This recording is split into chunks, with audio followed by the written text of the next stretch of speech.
السلام علیکم ورحمت الله وبرکاته. زما د لرو برګرانو پښتنو ورونو بچو خويندلونو زه محمد یوسف بنيرس تاسو په خدمت کې حاضر یم. په نننۍ ویډیو کې د تاسو ته د غنی خان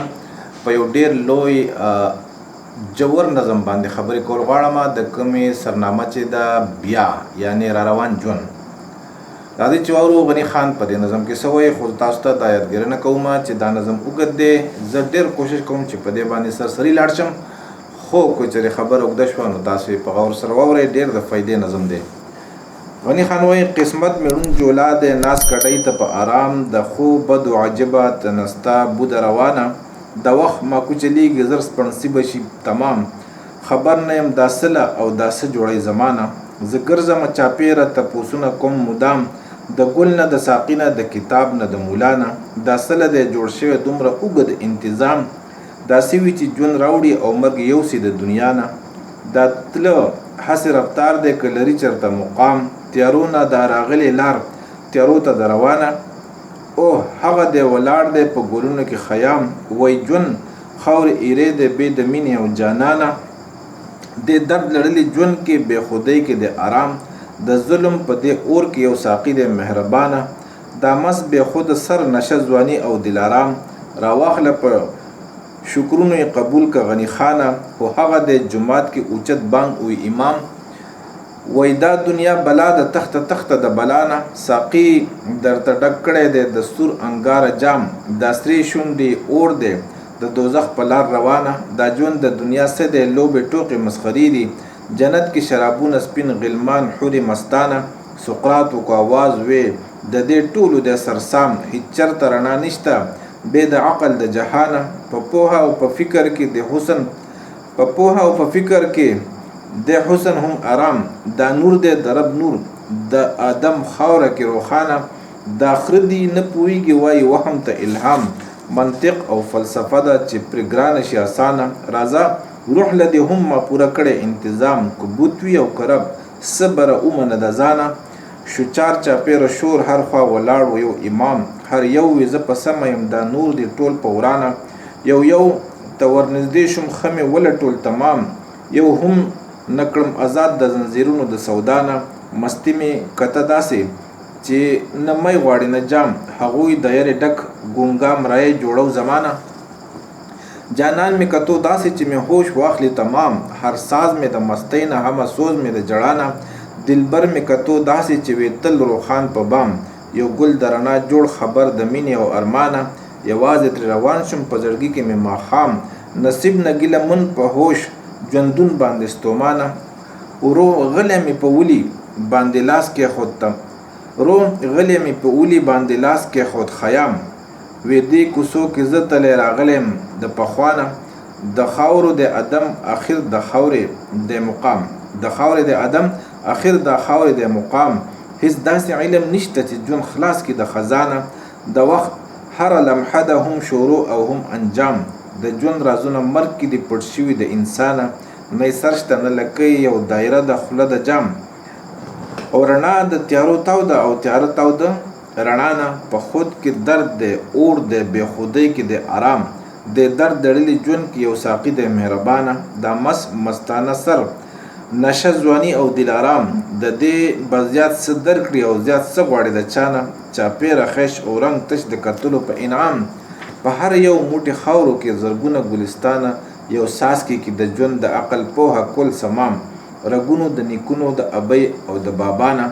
د تال او ساز او شرنګ او غورځنګ بې میو خمار دا ښکلی لیونتوب د بې وجوده شان هوانه د داسې هنرمن هنر له نشته دی تمام قسم دی جهانونه شته ښایسته د دې جهانه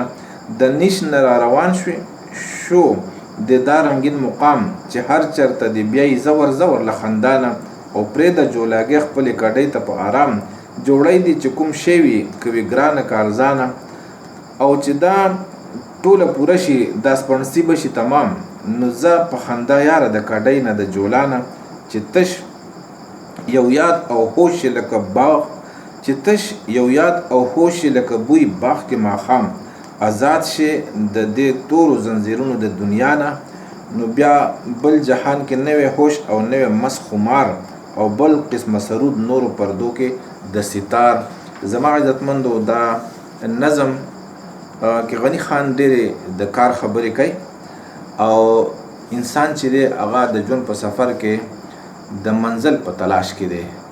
او ډېر انسانان د منزل په تلاش کې منزل ته ونه رسېدل. د هغې وجه دا ده چې هغوی په داسې لارو روان شي کومې لارې چې منزل په لاره رسېدل نه وي. نو دغه لارې کومې دي راځئ چې وی ګورو. غني خان وایي قسمت میړن جولا دی ناس کډۍ ته په آرام د خوبه د عجیبه تنسته بوده روانه د وخت ماکو چلیږي زر سپنسي به شي تمام خبر نه یم دا څه او دا څه جوړی زمانه. زما عزتمندو غني خان د ژوند د ترتیب ته چې وګوري نو انسان د راتګ هم په خپله مرضی نه دی، د اوسېدل هم په خپله مرضی نه دي، په ده باندې چې کومې نرمې ګرمې راځي هغه هم د خپلې مرضی نه دي او د تله د دې دنیا هم د خپلې مرضی نه دي. نو دې ته غني خان قسمت وایي. غني خان وایي چې قسمت میړون جولا دی ناس کډۍ ته په آرام د خوبه د عجیبه تنسته بوده روانه چې زما چې د انسان دا قسمت چې دی غني خان ځان ته سوچ کوي او په خپله د خپل انجام او د خپل آغاز او د انجام د خپل آغاز بیا د سفر او بیا د انجام په فکر کې دی او د خپل ژوند ته چې ګوري نو وایي چې دا خو چې څه کېږي نو د دې مثال داسې دی لکه څنګه چې یو اړون جولا هغه کډۍ ته ناسي یعنی سرخې ته ناسي او د کپړه جوړوي. جولا او پخوا په زمانه کې زمونږ د نیکونو په دور کې ما په خیال زمونږ نیکونو هم کپړې نه جوړې کړي خو زمونږ د نیکونو نه د نیکونو پلرونه چې وو د هغوی په زمانه کې به کپړې په میلونو کې نه جوړېدلې یا کو جوړېدې چېرته په یوروپ امریکا کې به جوړېدې. خلکو په کورونو کې چې څوک کپړه ساز وو هغه به جوړولې هغوی ته به یې جولاګان وې. جولاګانو خپل اوزار به وو د هغې خپل هغه میټیریل به نو هغې میټیریل ته سپڼسي وایي او دغې ته به جولا ناست نو جولا چې کله سترګې روغي دی به ښه کپړه جوړه کړي چې سترګې ړندي نو کپړه نشي جوړولی. نو د ژوند د ترتیب ته که مونږ وګورو نو د دې مثال د دې ړوند جولا دی بس څه ته ګوري نه خو چلیږي روان دی او سرخه چلی د خو بدو یو عجیبه غونته کې تنسته روانه کړې ده او د وخت ماکو چې دی هغه چلیږي. تاسو که وګورئ په دې راټ کې یو لرګی لګېدلی که نه او داسې یو غټ اوږد لرګی هغه یا خو انسانان چلی ګرځي چاپېر یا یې خر یا سنډه یا غویه وتی او هغه ګرځي نو هغه اوبه راوباسي. د وخت چې دی دا رفتار دا روان دی او د وخت رفتار به زر تر زره زما د ژوند هغه قصه ختمه کړي. نو د دې نه اوس خبر نه یم چې زه یې څه له راوستی یم او دا زما نه څه جوړی او چا دپاره یې جوړی څه له یې جوړی څه رانه جوړی او څه له یې جوړی. غني خان د خپل د راتګ بیا د خپل سفر او بیا د خپل مقام یعنی د انجام په باره کې سوچ کوي فکر کوي. نو خامخا چې فکر کوي سوچ کوي د په زړه کې سوالونه پیدا شي بیا به ځي د پوهانو نه به تپوسونه کوي. هغه پوهان څوک دي؟ غني خان وایي زه ګرځم چاپېره تپوسونه کوم مدام د ګل نه د ساقي نه د کتاب نه د مولا نه. زه ګرځم او ګر چاپېره همیشه دپاره همدغه تپوسونه کوم چېرې خبر نه یم دا څه له او دا څه جوړی زما نه چې دا زما نه څه جوړی او څه له یې جوړی. نو دا تپوسونه چا نه کوي؟ د غني خان په نظر کې استاذ ګل دی یعنی مخلوقات دي او بیا ساقي دی کتاب دی او مولا دی. اوس په دې کې ورته دا استادان څه جوابونه ورکوي. غني خان تپوس کوي دا څه وي چې ژوند راوړي دا څه له د جوړ شوی دومره اوږد انتظام دا څه وي چې ژوند راوړي او مرګ یوسي د دنیا نه. د دې استادان دا تپوس کوي چېرې دا دومره لوی انتظام د څه لپاره جوړ شوی. که تاسو وګورئ که نه د دنیا د کائنات چې الله خواره کړي دا یو اوږد انتظام دی او بیا د انسان تیر ژوند بیا اوسنی ژوند بیا راتلونکی دا هم یو اوږد انتظام دی ډېر لوی. نو دا د څه دپاره جوړ شوی څه له جوړ شوی دی او دا څه څیز دی چې ژوند یې راوړي دا څه دي چې ژوند راوړي او مرګ یې یوسي. یعنی زما د دنیا ته د راتګ څه مقصد و او بیا زه چې د دنیا نه لاړ شم نو چرته به ځم او سله به ځم او په څه حال کې به اوسم هلته کې زما به هلته انجام سي دا تله هسې رفتار دی که لري چېرته مقام او تیارو نه دا راغلې لار تیارو ته د روانه د غني خان اوس سوالونه دي د دې ګل نه د ساقي نه د مولا نه او د کتاب نه چېرې دا تله هسې رفتار دی که لري چېرته مقام تیارو نه دا راغلې لار تیارو ته د روانه چې یاره دا تله هسې د ژوند هسې یو رفتار دی بس روان دی څنګه چې اوبه بهیږي بې مقصد هغون ته بهیږي روان دي که نه د دې چېرته څه مقام شته دی د دې چېرته څه ځای شته دی څه رو یا ګودر شته دی او که نه د بس د تیارو نه د انسان راغلی دی او تیارو ته به ځي تیارو نه دا راغلی لار تیارو ته د روانه لار مثال انسان دی که نه موږ انسان یو دا لار ده نو د تیارو نه راغلي یو بس ځو به تیارو ته دا څه چل دی غني خان په دې خبرو ځان پوه کوي نو او هغه دی ولاړ دی په ګلونو کې خیام وای ژوند خاورې ایرې دی بې د مینې او جانانه نو خیام چې دی هغه په ګلونو کې ولاړو خیام به تاسو ته پته یې زما عزتمندو دا د ایران ډېر لوی الله والا انسان و ډېر لوی شاعر و په فارسي کې د ډېر کلامونه دي د کلامونه هم په دغې طرز دي څنګه چې د غني خان کلام دی چې جام ساقي او مې او بېخودي او نشه هوش دغه د په شاعرۍ کې د دغه دي اصطلاحات دي نو دیم د قرنګ مینو څنګه چې غني خان په الله باندې مینو دیم د الله ډېر لوی ولی و دی وای د جنید بغدادي رحمت الله علیه شاګرد هم پاتې شوی دی او د ډېر لوی الله ولی د الله باندې مینو د مینه صرف د الله سره وه نو د په شاعرۍ کې د مینې هغه اظهار کولو ته پیالې داسې اصطلاحات ورکړي د څنګه چې غني خان ورکړي نو دغه خیام ته ولاړو په ګلونو کې او ولاړ په کوم ځای کې په ګلونو کې یعنی پانګار کې نو ولاړ په اور کې نو ولاړ چرته په شاړه باندې نو ولاړ په ګلونو کې ولاړو غني خان د ګل نه تپوس کوي نو په ګلونو کې خیام ولاړو د ګل په ځای ورته خیام جواب ورکوي او څه ورته وایي چې دا ژوند چې دی دا ژوند دا اوسنی ژوند چې دی کوم ژوند د چې الله تعالی لېږلی او ته ورته د ړوند قسمت وې نو دا خاورې ایرې دی هر کله چې یو انسان مینه نه کوي او د جانان نه یعنی دی چې د مقصد د پار راغلی دی هغه مقصد د الله سره مینه ده او دی چې ځي نو الله له به ځي کوم انسان چې د خپل ژوند مقصد ونه پېژندو چې زما د راتګ مقصد چې خو د کائناتو د خالق پېژندل او بیا د هغه سره وفا او مینه کول دي ځکه چې هغه زما عاشق دی نو چې زه یې معشوق شم او بیا تک هم غل ده ان لله و انا الیه راجعون زه بار وایم چې راغلی الله نه او زوب الله له نو کوم انسان جون چې د مینې نه خالی او د چې جانان نه یعنی الله یې جانان کړی نه د غیر الله جانان کو قل ان كان آباؤكم وابناؤكم واخوانكم وازواجكم وعشيرتكم واموال اقترفتموها وتجاره تخشون كسادها ومساكن ترضونها احب اليكم من الله ورسوله وجهاد في سبيله فتربصوا حتى يأتي الله بأمر والله لا يهدي القوم الفاسقين دا ټول غیر الله چې دی دا اصل کې اته آیت کې اته سيزونه یاد شوي دي خدا اتنی دا مجموعي تور غیر الله دی چیرې انسان د خپل مور پلار سره د خويندونو سره د بچو سره د خزو سره د خاندان سره د مال سره د تجارت سره د کورونو سره مینه کوي نو الله کو دا ته زمانه ډېر خواږي او زمانه په ډېر معنی نو بیا ګوره انتظار وکړئ زه به د باندې عذاب را لېږم او د مرګ نه پس به هم عذاب وي نو دا ژوند چې دی دا اصل کې د هغې آیت هغه تشریح دی ژوند راغلی د مینې دپاره دی او کوم سړی چې مینه نه کوي او د ده تارګټ د ده لیلا د ده مجنون یعنی د لیلا چې دی د ده معشوق او د ده جانان هغه الله نه غیر الله نو دا غریب خاورې ایرې شو دی ختم دی د درد لړلي ژوند کې بې خودۍ کې د آرام وای د درد لړلي ژوند کې بې خودۍ کې د آرام د ظلم په دې اور کې یو ساقي د مهربانه اوس کله چې ژوند د الله د مینې نه خالی شو نو دې ته هوش ویلی شي او دې ته خود ویلی شي نو هغه څه چل وشي د دنیا په سود او زیان باندې پوه شي، نو بیا د دنیا په سود او زیان کې ونخلي. څوک چې د دنیا کاروبار کوي زما عزتمندو، هغه غریب زړه چرته د غمونو نه نشي خالي کېدلی، دی به سوځي.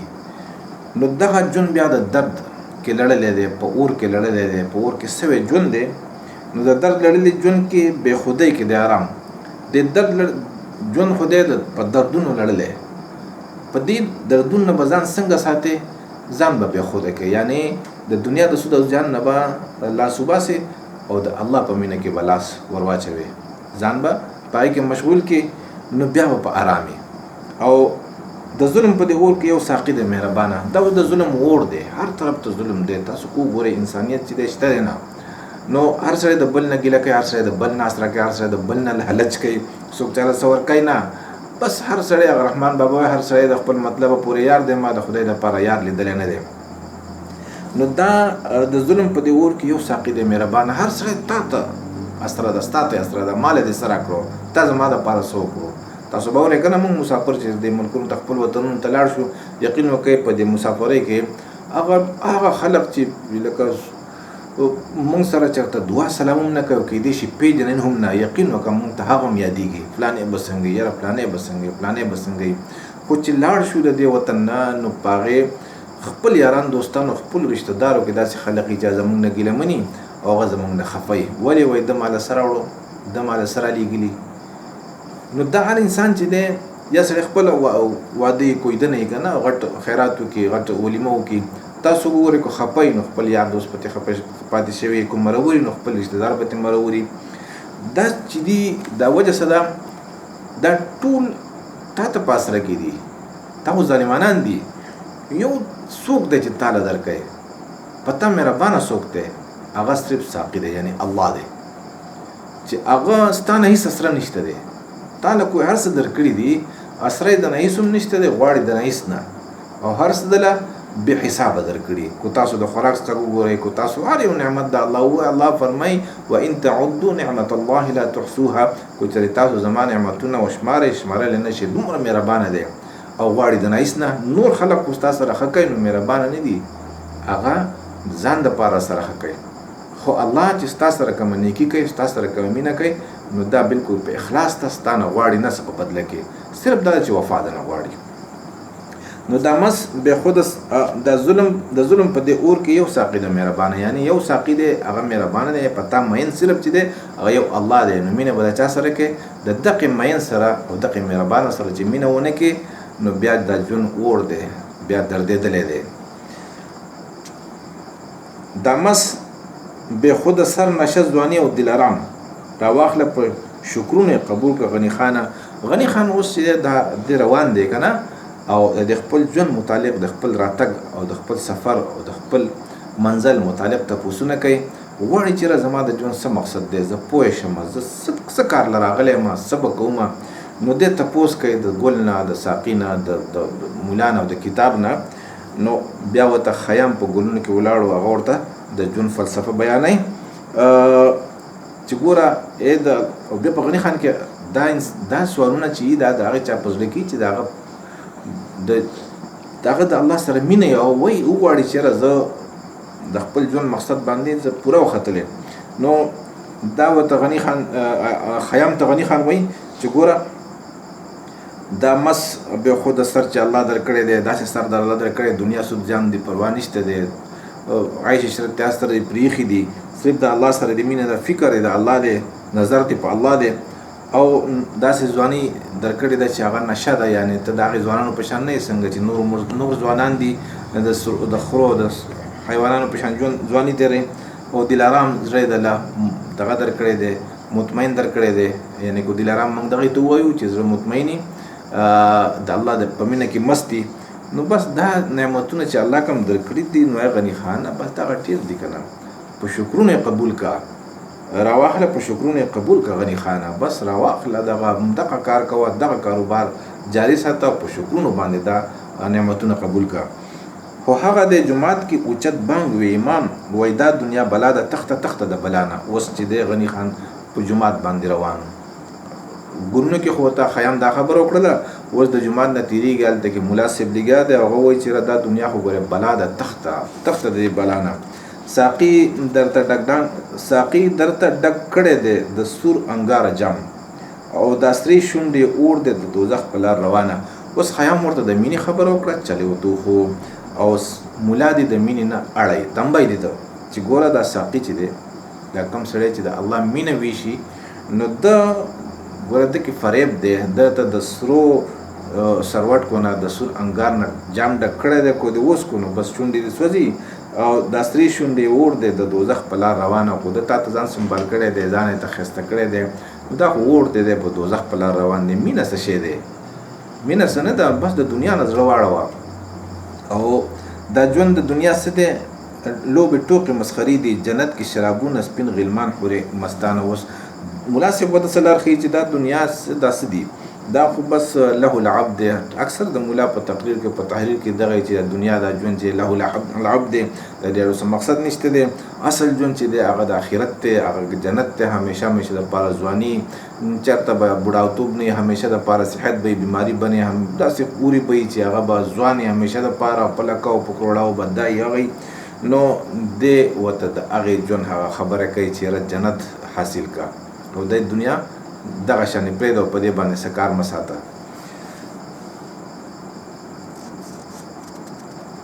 او په جنت کې څه شرابونه علمانې او غلمانې او مستې حوري.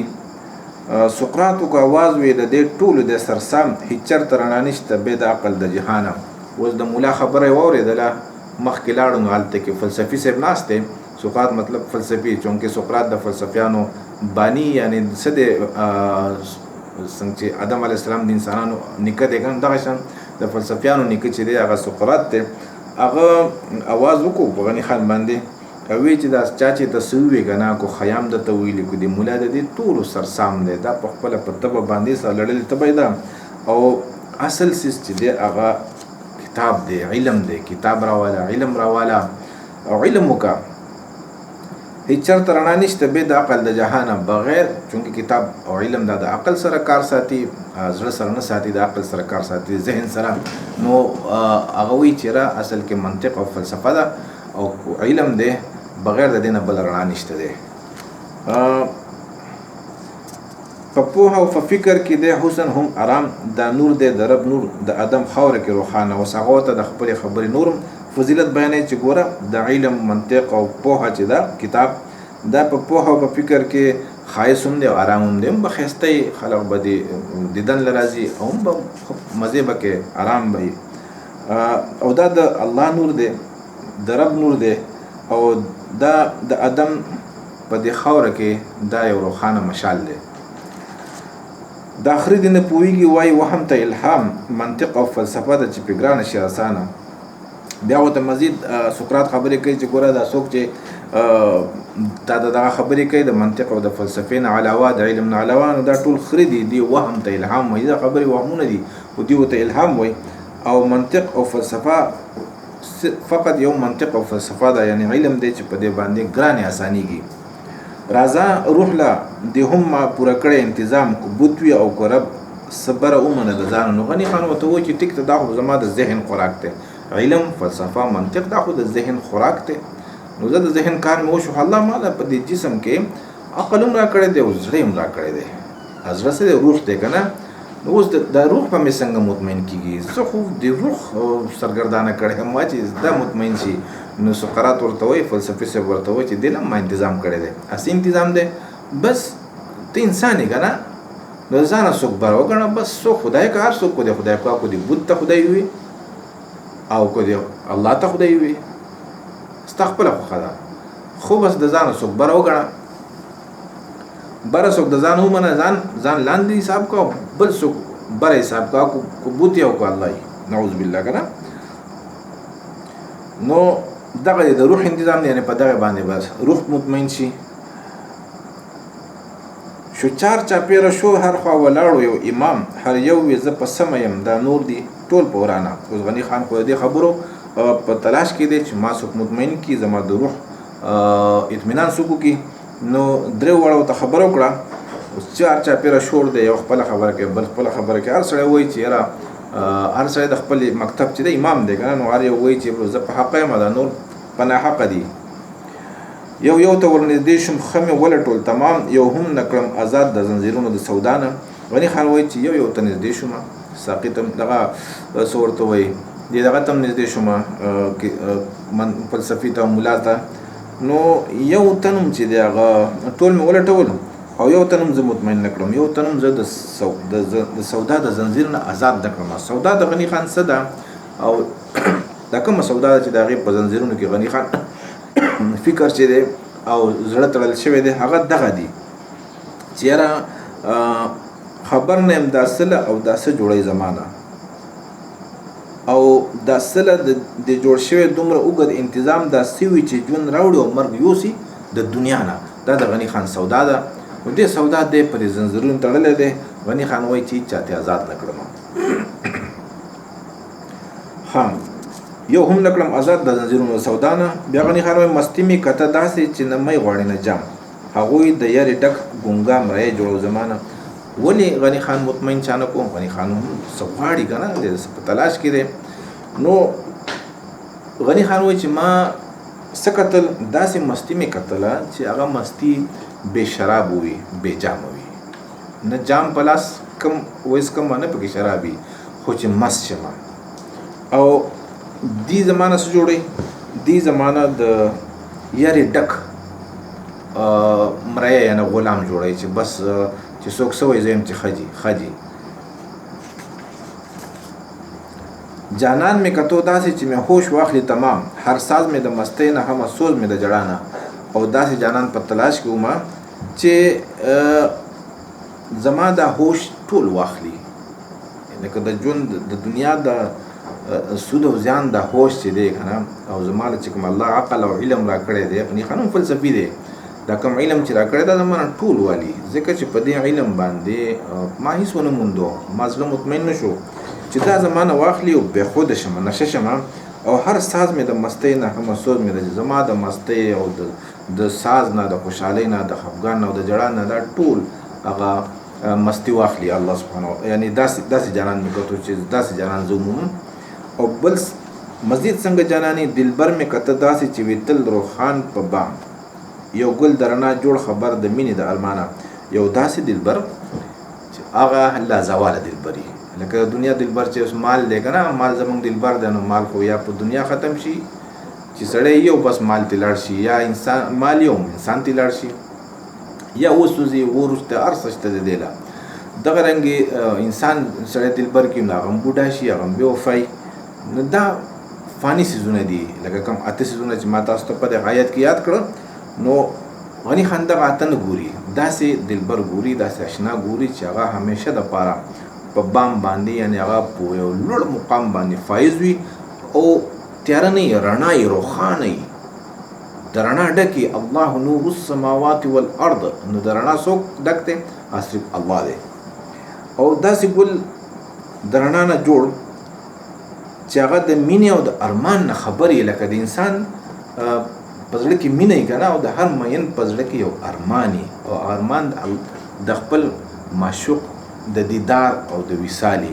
نو هغه دلبر بیا زما د دې مینې نه او زما په زړه کې چې کومه مینه دا د دې مینې نه هم خبرې چې دی زما سره مینه کوي او دغه دلبر چې دی هغه زما د ارمانونو هم خبرې چې زما ارمان څوک دی. والله علیم بذات الصدور چې زما هغه څوک صرف الله کې دی شي که نه. نو غني خان وایي چې ما دغه شان دلبر کتو نو ځکه زه دې مطمئن نه کړم دا له چاره نه کړم یوازې ترې روان شوم په زړګي کې مې ماښام نصیب نه ګیلمن په هوش ژوندون باندې ستومانه بس چې زه دې ملا صاحب او د فلسفي مطمئن نه کړم ځکه چې خیام چې ورته کومې خبرې وکړو د هغې نه چې مخکې لاړو نو دې ورته دا خبرې شروع کړې دی کنفیوز شو چې کنفیوز شو چې یاره چا ومنم نو دی ته یوازې روان شوم زه ته یوازې روان شوم او په زړګي کې مې تیاره لکه د خیام خبرو به ما سر ونه کو د ساقي خبرو که نه ځکه چې د خیام نه پس دی په مولا باندې پیښ شو غني خان او د مولا نه پس بیا په فلسفي باندې پیښ شو نو دغې دواړو د ساقي په خبرو د خیام په خبرو باندې نه اوبه واړولې نو دی کنفیوز کو نو دی وایي چې زه دې ټولو نه روان شوم یو کې واضح سفر مې شروع کړو په زړه کې مې تیاره وه رڼا رانغله لکه زما جوابونه ماله چاره نه کړل چا مطمئن نه کړم زما روح چا مطمئن نه کړو او په نصیب کې مې سو بس نصیب نه ګیلمن هم د نصیب نه مې چې زما به دا نصیب به دې نه مې ګیله وکړه چې دا څه نصیب مې دی او په دې خپل هوش او په دې ژوندون باندې ستومانه شوم چې دا ژوند ماله ولې راکړی دی او په دې ژوند کې دا حس چې یاره زه څه دپاره راغلی ماله څه کول پکار دی چې یاره دا ماله ولې راکړی دی دې خوش نه زه ستومانه شوم چې دا راسره نه وی بلکل د څاروو په شان ژوند مې وی که نه یا د بوټو په د کاڼو په شان نو تاسو به اورېدلي وی ابوبکر صدیق رضی الله عنه خو به د مولان دا خبره کوي زموږ تبلیغ والرونه چې هغه به ډکي ته ودرېدو په ژړا به چې کاسه دا ډکې وې زما عزتمند دا ټول دروغ خبرې دي حضرت ابوبکر صدیق رضی الله عنه د نبیانو پسې دویم نمبر انسان دی په الله باندې ډېر مین دی هغه او د الله په نبي صلی الله علیه وسلم باندې نو هغه خو شکر کو چې یا الله زه انسان یم هغه لیونی دی چې واقع مې واخیستي خو اوس چې خبرې ختمه شي خو د الله سره همیشه همیشه دپاره واصل دی نو زما عزتمندو غني خان وایي چې یوازې روان شوم او په نصیب او په دې هوش او په دې ژوند باندې ستومانه شوم نو څه چل وشو ورو غلی مې په ولي باندې لاس کې خود خیم وی دې کوڅو کې زه تللی راغلی یم د پخوا نه نو چې روان شوم نو بس خیام څه چل وکړو هغه زما په اوږه باندې لاس کېښود غلی غونته کې د مولا او د فلسفي نه پناه که نه او وی چې مړه دا دې چې څه وایي که نه دا ته چې څه خبرې کوې نو په دې کوڅو کې زه تللی راغلی یم او دا مولا چې څه وایي دا سقراط د دې ټول نه زه تېر شوی یم هر عاشق چې دی د الله عاشق چې دی د الله په الله عاشق کېږي چې دی ټولو لارو باندې تیر را تیر شي نو غني خان ته دغه خیام بیا خبره شروع کړه چې خفه کېږه ما ګوره زه د خبره کوم مه خفه کېږه ته څله راغلی څه به کې او چېرته به ځې او څنګه به ځې ستا انجام به سي دا ته زه یم ځکه چې په دې کوڅو کې زه ترې راغلی یم د دې دواړو دا خبرې مه وره ښه څه وایي د خاورې د ادم اخر د خاورې د مقام هیڅ داسې علم نشته چې ژوند خلاص کړي د خزانه ته د قسمت یاره د قسمت چې کوم ترتیب دی او زور دی که نه پیدا کېدي دي بیا څه دی وړوکوالی دی بیا هلکوالی دی بیا ځواني دی بیا بوډاپه ده بیا مرګ دی نو دې خیام ورته وایي چې ګوره انسان د خاورې نه جوړ دی او دی به ځیم خاورو له دقه د دی او داسې علم نشته دی چې دا انسان د دې خاورو نه بچ کړي داسې علم نشته څومره یونیورسټۍ د زراعت دي څومره ادارې تحقیقي ادارې بزغې دي خو یوې ادارې یو ساینټسټ یو محقق چې دی هغه خپل باغونه یا د دنیا باغونه د خزان نه بچ نه کړو خامخا به خزان راځي نو غني خان ته خیام ووایي چې خفه کېږه ما داسې څوک نشته دی چې تا د مرګ نه بچ کړي او تا د خاورو نه بچ کړي خامخا به ستا جسم د خاورو نه جوړ دی او دا جسم به په خاورو کې ښودل شي دا خو تقدیر دی دغه به کېږي د وخت هره لمحه د هم شروع او هم انجام د ژوند رازونه مرګ کې دي پټ شوي د انسانه بیا ورته دا خیام مزید خبره کوي چې ګوره د وخت هره لمحه چې ده هغه ستا دپاره شروعات هم دي او انجام هم دی که چېرې د اوسه پورې ستا ژوند په لهو لعب کې تېر شوی د الله د مینې نه په غفلت کې تېر شوی نو اوس شروع وکړه د هره لمحه شروعات دي د الله سره د مینې او بیا انجام هم دی یعنی د الله سره مینه چې شروع کې انجام هم دقه مینه ده د الله د مینې د آغاز انجام د الله مینه ده او د الله وصل دی او د ژوند رازونه چې دي که نه دا د انسان نه په مرګ کې پټ شوي دي لکه ستا ته په ژوند چېرې زما په ژوند څه راز دی زما د راتګ رازونه څه دي د الله څه مراد دی نو دا چې دي دا په مرګ کې پټ دي دا چې کله مرګ راشي تا ته به دې پته ولګي او هغه څه دي چې هغه ته به د الله سره مینه کې نو چې مینه دې ورسره وکړه مرګ راغی ته الله له لاړې چې الله له لاړې نو تا ته هلته کې بلکل مطمئن بشي چې ښه زه سله راغلی او څنګه ماته زما مقصد حاصل شو د دې ټول نه به پس ته مرګ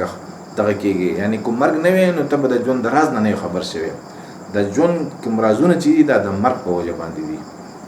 نو د مرګ نه مه یېرېږه ځکه چې مرګ دا به خامخا راځي. داسې طبیب نشته، داسې ډاکټر نشته دی چې تاسو د مرګ بچ کړي. نو که دا خلق د مرګ یاري نو ته د مرګ نه مه یېرېږه. د ژوند رڼا د نه سر شته نه لکۍ یوه دایره د خوله د جام، رڼا د تیارو تاوده او تیاره تاوده رڼا نه. اوس د انسان او په دې دنیا کې د انسان او د الله سبحانه وتعالی مثال داسې دی لکه چې د کله مینه شروع کړي که نه د الله سره، نو د ده مثال د خط نه شو، د ده مثال د دایرې شو. او که تاسو وګورئ خط چې څوک راکاږي او کرښه څوک راکاږي، د کرښې یو سرومي او بل سرومي، یعنې اغاز وي انجام یې. چې کله دایره شي نو دا کرښه په یو بل کې میلاو شوه، چې کله میلاو شوه لکۍ هم نه یو سری هم نه.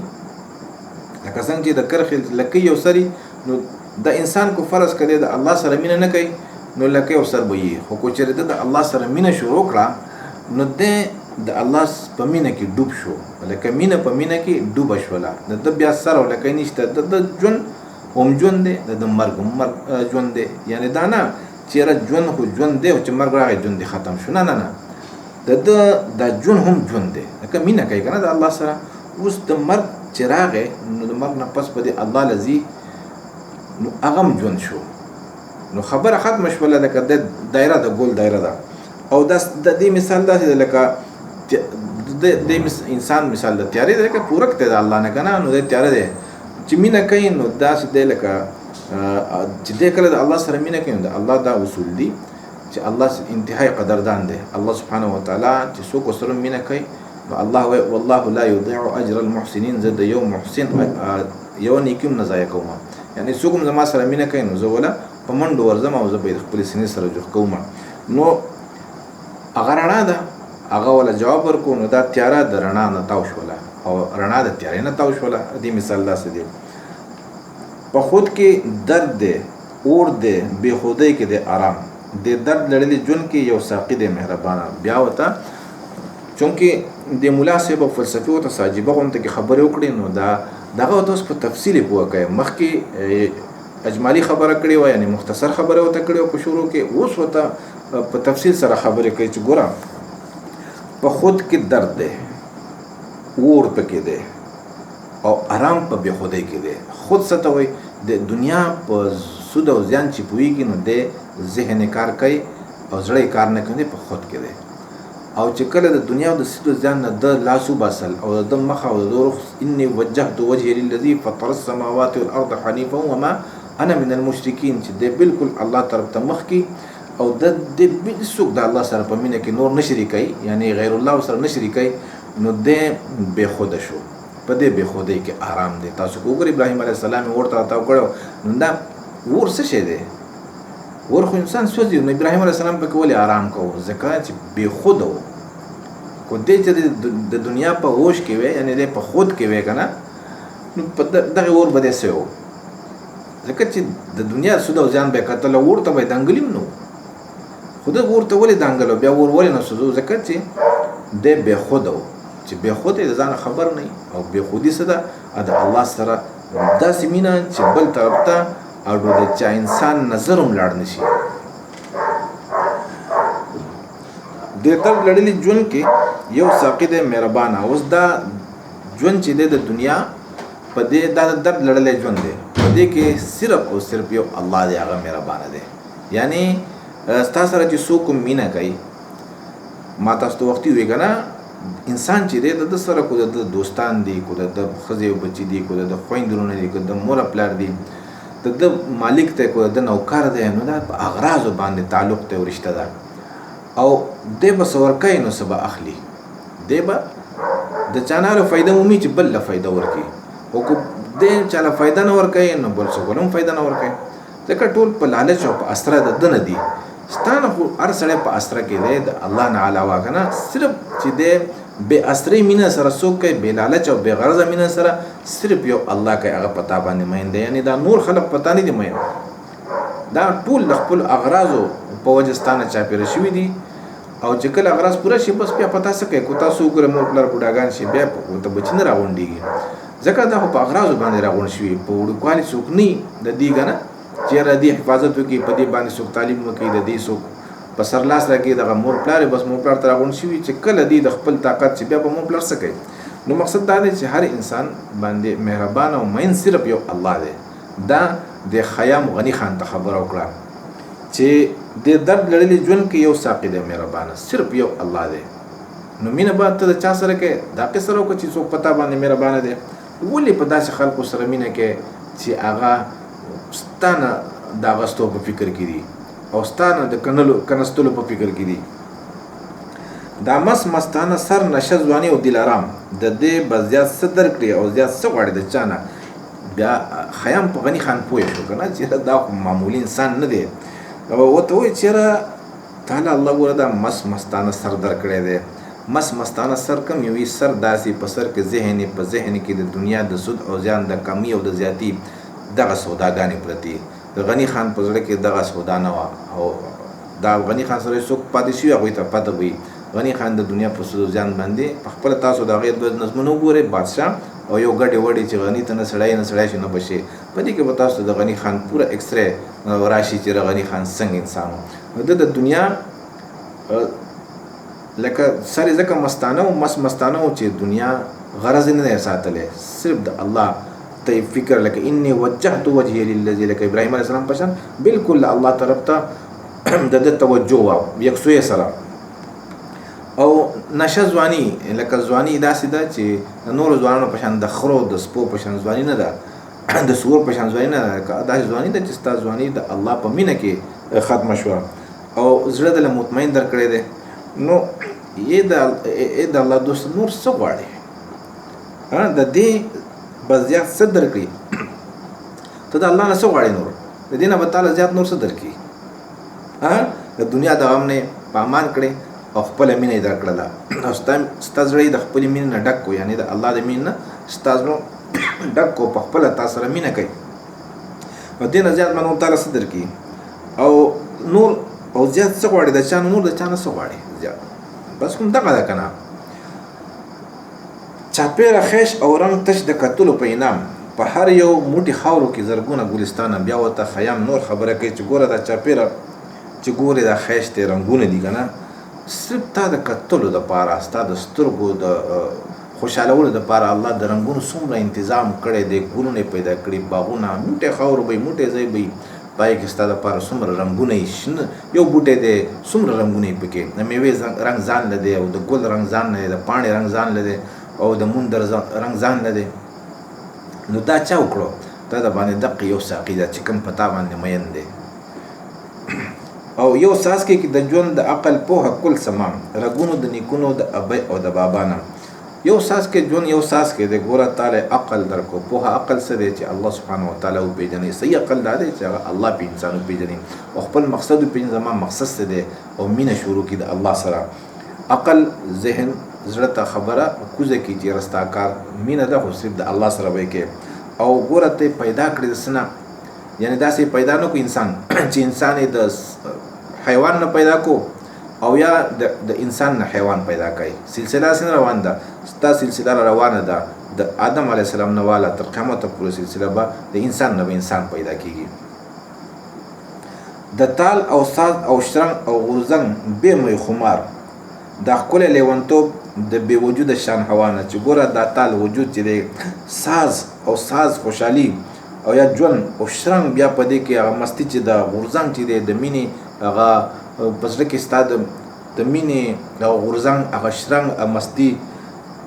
بغیر د میو نه ته صحیح خمارې لکه دلته کې غني خان وایي که نه چې مستي مې کته داسې چې نه می غواړي نه جام. نو دلته کې هغه خیام پې پوه شو که نه چې دا کم مستي غواړي دا بې میو او بې جامه مستي غواړي. نو بیا ورته وایي د تال او ساز او شرنګ او غورځنګ بې میو خمار. ته ګوره تعالی الله څومره مینه درکړله څومره مست دی. ګوره الله د زړه د مینې نه ډک کړی دی بې میو بې شرابو نشه یې مسې دا ښکلی لیونتوب د بې وجوده شان هوا نه داسې لیونتوب یې درکړی دی. لیونتوب چونکې داسې لکه د هوا په شان هوا وجود لري لیدل نشي. نو لیونتوب د مینې لیونتوب چې دی هغه په زړه کې شته دی د غني خان په زړه کې و د عاشق په زړه کې خو بار خلق یې نه نو دا ښکلی لیونتوب د بې وجوده شان هوا نه لکه داسې د الله د خپل طرف نه داسې ښکلی لیونتوب درکو. مثال لکه هوا داسې هوا ده چې وجود یې نشته دی. عشق چې دی د عشق څه وجود نشته دی، دا خو یو هوا ده، یو کیفیت دی او هغه د الله نصیب کو. نو بیا ورته خیام دا خبره کوي چې د داسې هنرمن هنر له نشته دی تمام. قسم د جهانونه شته ښایسته د دې جهانه دی. اوس چېرې زما د مرګ نه پس پسه جوړېږي، زه بس دا د سوالونه و که نه. نو هغه ورته وایي چې ګوره تاله چې الله سبحانه وتعالی دومره مینه درکړله او دومره یې د مینې نه ډک کړې او د مینې هنر یې درکو. لکه مینه یو هنر دی د الله سره. نو ته د مینې هنر لرې، نو داسې هنرمن له فنا نشته دی. خو ته د مرګ نه یېرېږې، نو ته چې دلته چا سره مینه کوې که نه او چا له روانې، نو د مرګ نه پس خو بس هغه له ورسېدې، تا له فنا نشته دی. تاسو زما عزتمندو ګوره فنا عشق له فنا نشته دی. هغه رحمان بابا وایي که نه چې بادشاهانو کو قصرونه کړل آباد، ما د عشق عمارتونه کړل بنیاد. بادشاهانو کو محلونه آباد کړو جوړ کړو، نو څه خبره ده ما خو د عشق عمارتونو بنیاد کېښودو چې مینه به څنګه د الله سره کوې. نوم د کوم یو بادشاه هسې یادېږي لکه نوم دی د مجنون او د فرهاد. تاسو کو وګورئ رحمان بابا وایي چې د کوم بادشاه نوم یادېږي څنګه چې د مجنون او د فرهاد نومونه یادېږي. د مجنون او د فرهاد په زمانه کې به څومره بادشاهانو، د هغه نه مخکې څومره بادشاهان تېر شوي، د هغې په زمانه کې به څومره وو، د هغې نه اوس په قیامته پورې به څومره کم بادشاه یادېږي، خو مجنون او فرهاد یادېږي. دا ولې؟ ځکه چې خیام غني خان ته ووایي که نه چې دا داسې هنرمن د داسې هنرمن هنر له نشته دی تمام، دې له فنا نشته دی. دا به همیشه دپاره بس ځلیږي. او قسم دې جهانونه نشته، قسم دې جهانونه شته ښایسته د دې جهانه. نو دا ته چې بیا ورته خیام قسم کړي چې ته چې د کوم څه نه یېرېږې چېرې د مرګ نه پس به زه څه کوم، بس تا خو سره خو مینه ده او ته د مینې هنرمن یې، تا له فنا نشته دی. ته په مرګ هم نه فنا کېږې، په مرګ به ته نور ژوندی شي، په مرګ به ته نور وځلېږې. لکه تاسو کو ګورئ رحمان بابا زما یقین نه کېږي چېرې په خپل ژوند باندې هغه لاکو کسانو پېژندی. دغه رنګې غني خان راوړو، نو زما یقین نه کېږي چې غني خان به 50 لکو په خپل ژوندانه پېژندلی. خو دا عاشقان دي. اوس وګوره په کروړو خلک یې پېژني، تر دې چې غیر پښتانه هم پېژني. چا نه تپوس کې رحمان بابا غني خان. نو دا ولې؟ دا ځکه چې دې د مینې هنرمندانو دې له فنا نشته دی. او بیا څه چل دی د دې دنیا نه، دې دنیا پسې په خپه نو دې نه ښایسته جهانونه شته دلته کې. ځه د نیش نه را روان شوې شو د دا رنګین مقام چې هر چېرته دې بیایي زور زور له خندانه. ته ګوره ته الله د څه نشته کړی نشتو که نه. موږ د عالم ارواح نه مخکې په نیش کې وو د سر اړوسونه. بیا الله سبحانه وتعالی د انسان د پیدا کولو اراده وکړله، نو روحونو له وجود ورکو. هغې ته عالم ارواح وایي. په عالم ارواح کې بیا موږ په وجود کې رالو. زموږ بیا هغه روحونه الله زموږ د دنیا ته راولېږل، نو موږ یې په دنیا کې شته کړو د جسم سره. او زموږ د جسم زموږ د روح له یو ګاډی ورکو، هغه د جسم دی. زما عزتمندو کوم ذات یا کوم مهربانه ذات چې ته د نیش نه را روان کړو، دا دنیا د رنګونو مقام دی، د رنګونو ځای دی، د رنګونو دنیا ده. دا د رنګونو دنیا یې درکړله چې په دې کې مینه هم یو رنګ دی د الله سره، او بیا یې مینه باندې پویه کړې. نو مینې رنګ خو بیا بل شاني. نو ته چې د نیش نشته کړو په داسې مقام ودرو چې د رنګونو دنیا ده، نو د دې نه چې لاړ شي، ولې هغه دنیا به دې نه ښه نه وي. دا ورته خیام غني خان ته خبره کوي. او د دین هم ښایسته وي. د نیش نه را روان شو د دا رنګین مقام. او اوس چې چېرته دې بیایي که نه د دې رنګین مقام نه چې چېرته بیایي، نو به زه په خندا ځه ورسره. به د دین هم ښایسته وي، او حقیقت ته به دین هم ښایسته وي. دا عشق دپاره ښه چې چا عشق کړی د الله سره، الله سره چا عشق نه وي کړی، هغه دپاره به نه. بیا غني خان وایي چې خیام ورته بیا خبره کوي چې او پرې د جولاګي خپل کډۍ ته په آرام جوړی دي چې کوم شی وی ګران او کارزانه بس قسمت پرې دا ترتیب د دنیا پرې دا د خیال مکو چې رسم چل دی او چل کیږي د په خپل په قلار په دنیا د وخت په تیریږي خپل وخت پاړې خپل کار بکای او د پرې دا د کو جوړی کار سره جوړی کو آسان کو ګران او چې دا ټوټه پوره شي 10 بشي تمام نو زه په خندا یاره د کډۍ نه د جولا نه چې کله 10 پوره شي یعنی د جولا چې د کډۍ ته ناس نو د سره 10 کنه هغه مواد وسره میټیریال وسره هغه میټیریال باندې د کپڑا جوړي چې کله کپڑا د جوړ کی نو د جوړول په وخت کې به څومره په د باندې ګرمي او څومره ماشين چلول به لاس او په چلولې دماغ چلولې د به څومره ستړي کې څومره مشقت په دغه وخت کې خوشاله وي کنه چې د کپڑا تیار شي او بس پترخ کې روان شي دمه بشي وای دا دمه به کوم په دغه وخت کې خوش خفای خوشاله بده په کوم وخت کې انسان کله چې انسان ستړي مهنت کې خامخا به خفای د کستړي کوي په مهنت کې چې کله د دمه شي نو دمه د یو شی جوړو کنه او شی جوړ شو نو دمه شو کنه چې کله دمه شو بس آرام وي نو غنی خان ته دا خیام خبره کوي چې دا ټوټه پوره شي 10 بشي تمام نو زه په خندا یاره د کډۍ نه د جولا نه چې کله ستا د ژوند پوره شي دا ژوند په مشقت دی ځکه چې ته د الله په لټون کې څنګه جولا مشقت کوي کنه ته دغه د جولا ټیک ته جولا ته تر الله یو کار درکړي هغه د الله تلاش ته لټون دی د الله موندل دی نو چې کله ته په دې تلاش لټون کې او په دې لټون کې د مرګ راغی نو بس ژوند به ختم شي مرګ به راشي نو چې مرګ راشي او ته چا په لټون کې مړ شوې کنه خو هغه لاړې ورسېدې کنه نو بیا سره نو بیا په خندازه د دې کډۍ نوم ځای سرخې نوم ځای د جولا نوم ځای د دنیا نوم ځای د قسمت نوم ځای لاړې هغه ورسېدې چا په لټون کې چې او بیا غنی خان وایي چې تش یو یاد او هوش لکه بوی باغ کې ماقام آزاد شي د دې تورو زنجیرونو د دنیا نه چې ګوره داسې چې مړ شي کنه انسان کم انسان چې دی دا یاد پاتې کیږي لکه د باغ دغه باغ د بوی پشان کم نه چې یو مسافر تیریږي یا ته چا په خوا کې کنه په کلی کې یو باغ دی نو د شپې لیدل نشي هغه باغ لیدل نشي خوشبوئی د ډیره د ورځې د باغ خوشبوئی نه او د شپې د خوشبوئی ډیره تیزه وي اوس خوشبوئی شته او باغ نه ښکارېږي نو د الله مین چې دي کنه دی چې لاړ شي د مرګ نه پس الله ژوند ورکړي د دې خوشبوئی پاتې شي لکه ابوبکر صدیق رضی الله عنه منګه حضرت عمر صاحب منګه عثمان صاحب علي صاحب دا ټول بلال صاحب او حباب صاحب دا ټول کنه د الله ولیان رحمان بابا غنی خانو دا څنګه چې څوک وایي چې رته د صحابه سره دی ودرول نه د عاشقان دي د الله ټول ولیان د عاشقان دي د دې درجه د خپل د صحابه درجه بلند دي د نبیانو درجه د غوینه بلند دي نو دا خلق اوس نشته په دنیا کې خو د دې مثال داسې لکه د شپې د باغ نه ښکارېږي تکه توره تیاره ده خوشبویه نه معطره کېږي نو دا خیام ورته وایي چې ګوره دا داسې کاروبار شروع کړی دی چې ته ژوند چې مړ شي یعنی لاړ شي الله له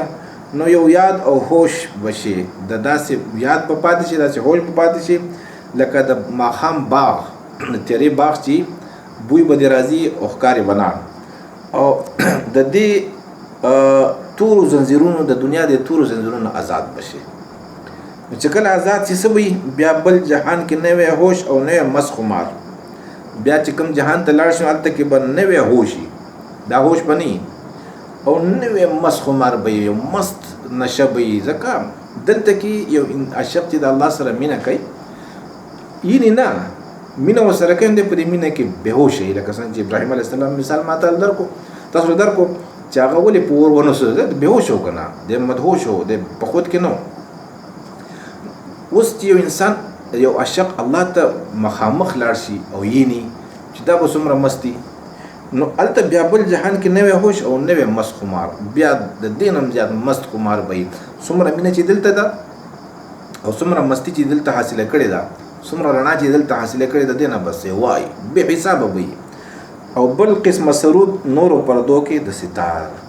بیا به ژوند چې هغه به بل قسمه ژوند دی. داسې ژوند به نه یا به د لټون ژوند نه وي. دا ژوند د لټون دی، هغه ژوند د موندلو دی. دا ژوند د تلاش دی، هغه ژوند د معیت دی. نو د معیت ژوند او د لټون په ژوند کې فرق دی. څوک چې څوک ګوري که نه، نو په کتلو کې خامخا ډېر انسان په تکلیف کې، خو چې عمومي یو شی څوک عمومي نو خو بادشاه شي، نو هغه به بیا د بادشاهي ژوند دی. او بل قسمه سرود نورو پردو کې د ستار، لکه د ستار ته چې نورې پردې واچې، ستار هم دقه ستار به دقه روح به او بس نورې پردې به ته واچې او غږېږي به، یعنې هلته کې به تلاش او لټون ختمي، هلته کې به سرګرداني او لړزان ختمي، هلته به د الله معیت او د الله په دیدن باندې به سترګې یخې او همیشه همیشه دپاره به خوشحاله اوسې. زما د موندو تقریبا ګنټه وشوله او دا نظم ما ډېر کوشش وکړو چې اختصار یعنې لنډې که مخ ونه شو، د الله د رضا دپاره تاسو نورو ته ورسوئ چې خلک پوه شي د غني خان په فلسفه باندې، چې د غني خان فلسفه څه وه.